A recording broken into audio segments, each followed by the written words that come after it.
Père et du Fils et du Saint-Esprit. Amen. Le Seigneur soit avec vous. Nous célébrons aujourd'hui le 12e dimanche du temps ordinaire de l'année B. La première lecture est tirée du livre de Job, chapitre 38, versets 1 à 11. Le psaume 106. La deuxième lecture, la seconde lettre de Saint Paul apôtre aux Corinthiens, chapitre 5, versets 14 à 17. L'évangile en extrait de l'évangile de Jésus-Christ selon saint Marc, chapitre 4, versets 35 à 41. La puissance de notre Seigneur Jésus-Christ, au maître des temps et de l'histoire. Cette puissance, le Seigneur la manifeste pour ses amis, pour ceux qui s'accrochent à lui en tout temps et en toutes circonstances, même quand la vie devient difficile, même quand nous rencontrons des difficultés qui nous écrasent et dans lesquelles nous nous sentons perdus. Nous ne sommes pas seuls, nous sommes avec le Christ. Dans cet évangile, nous voyons les vagues menacer non seulement la pirogue, mais qui effraient aussi les apôtres. Les apôtres vont crier vers le Seigneur, la peur d'être engloutis, la peur de perdre la vie, la peur de tout perdre. Maître, nous sommes perdus. Et cela ne te fait rien. Quelquefois, nous avons ce genre d'attitude.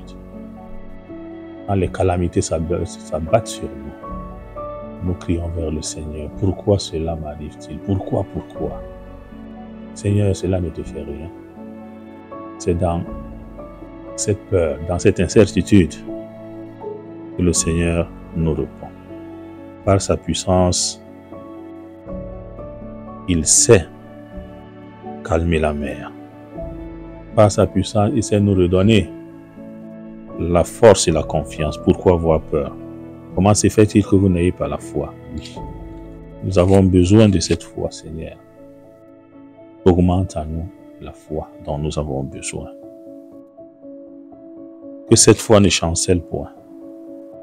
Et que cette foi nous fasse grandir sur le plan spirituel, de telle manière que tous les événements de la vie, nous soyons prêts à les accueillir avec les yeux de la foi. Ainsi, même la tempête ne nous fera jamais peur. Et dans la première lecture, il nous renvoie à l'histoire de Job.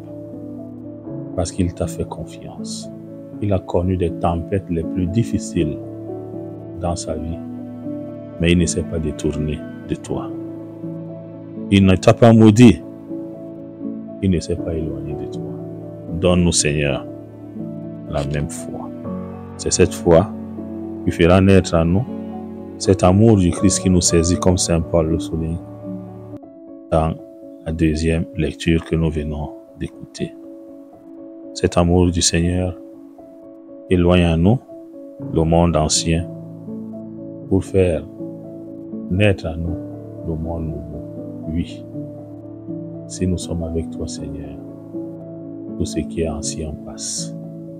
Et nous entrerons dans une vie nouvelle et dans laquelle nous cheminerons avec toi. Que notre vie de foi ne soit en aucun jour affectée par les événements de la vie que nous rencontrons et qui sont passagers. Loué soit Jésus-Christ.